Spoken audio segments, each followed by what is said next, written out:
Hey everybody, how's it going? Today I come to seek your advice, and it has a backstory, so this is going to be a kind of a long backstory story, and I have advice to ask. Um,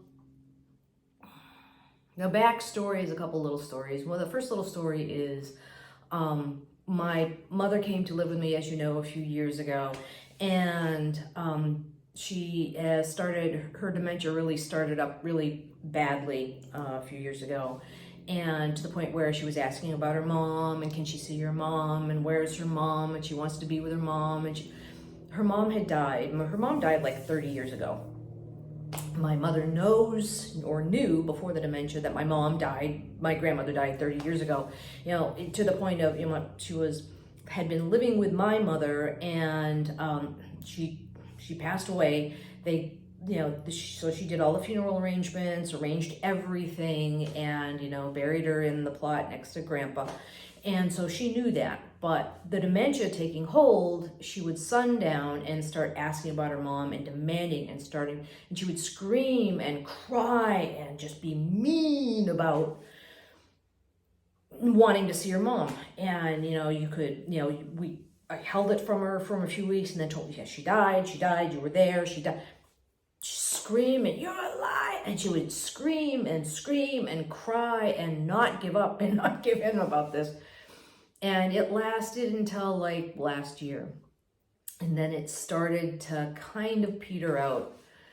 So that's one story about mom having dementia, and her dementia has been progressing. And so last fall, the second story is we had the flood. My brother came to help out. What an angel. He came to help out. And one of the things he wanted to do was engage with mom and get her engaged and happy and reminiscing. So he brought up one of the photo albums from downstairs, and because we were saving the photos, and they were going through it. And all of a sudden my mom picked out her mother's brother and started screaming and screaming that he had done horrible things to the sisters and he had raped the sisters. So she's screaming, crying, he's raping the children and rape. It was so bad that, I thought that the neighbors would call the cops, but she's screaming, and to my brother's horror, he was very, very good about it. To my brother's horror, she wouldn't stop. So he was very good. He completed the help, and then he flew back out, but she didn't stop screaming about it and didn't stop screaming about it. Now, yeah, let's skip over to the to the important parts. She didn't stop screaming about it, and she spent the next 6 months locked in her dementia, screaming about this and screaming about this. And I'm not going to say it didn't happen. I'm not going to say it did happen, but I'm not going to say it didn't happen. But everybody involved has passed away. So don't know what to do about it. And you can't say he died. No, he's right here and all that stuff. And he's in the next room raping that. I'm like, help me. So 6 months, both me and the aide had to go through the torture of her screaming and wailing and crying. And so that petered out about the end of February, the beginning of March. And today is, I think it's April 20th, 2024. So she finally petered out last month about that, which is great, which is wonderful, great. A little bit of peace in the house. Now there's the dilemma. Now there's the question I need to ask you. Let me give you the dilemma and then I'll ask the question. So what's coming up is her brother, who is her younger brother, is on the opposite coast, and he is dying. He's dying from cancer. And it's a horrible wasting disease. Cancer is awful. He's in hospice. He's sleeping almost all the time, and it's just, they're trying to keep him as comfortable as possible. Now, my dilemma, up and coming, there's an issue, there's a dilemma. And the dilemma is whether or not to tell my mother that her brother died. Because there will be crying and screaming, and the fear is that she's not going to stop for months and months and potentially years.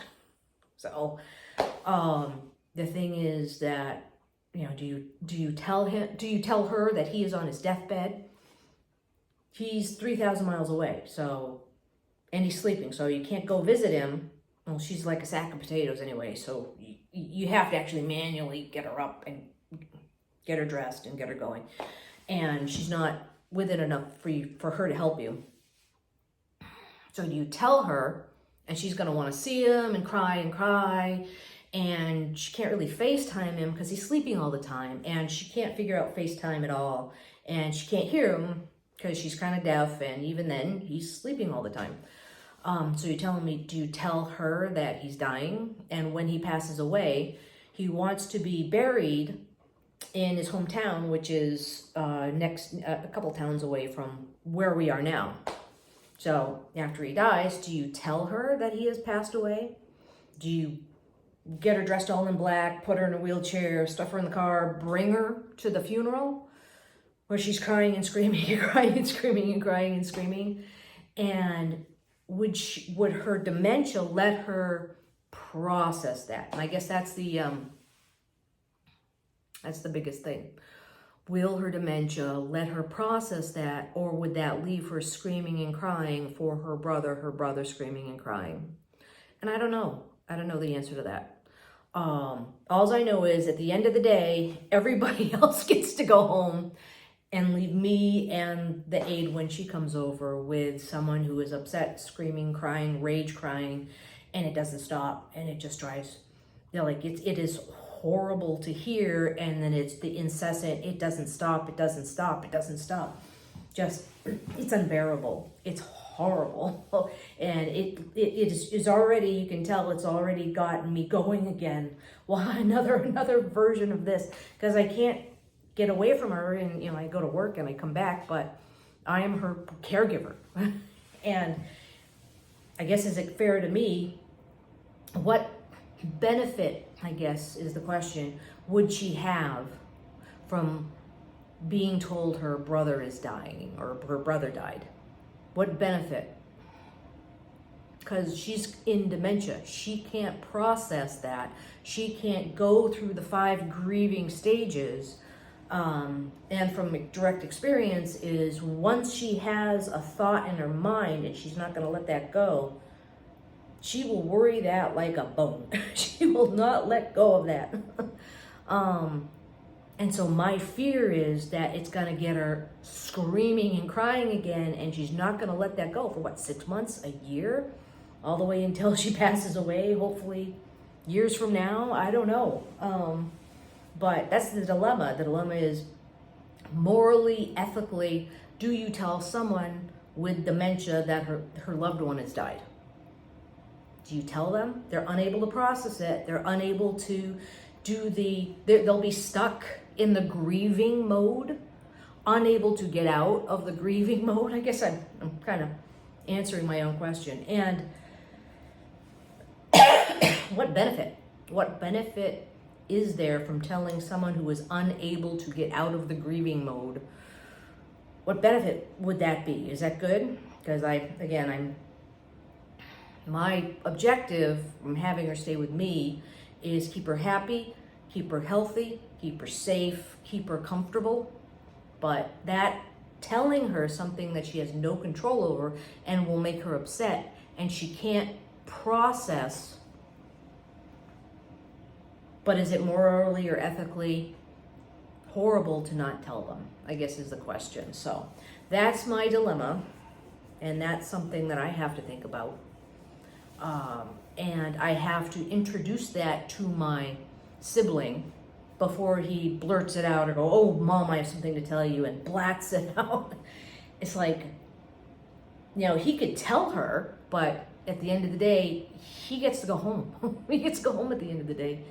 I'm the one stuck with the mess, with the inconsolable, just howling every day. So, but yeah, so that's the dilemma. So anyway, it's starting to rain. I hope everything is okay. It's a nice spring day, 46 degrees here. So, all right. Well, let me know, please, hit the comment section. Let me know what you think.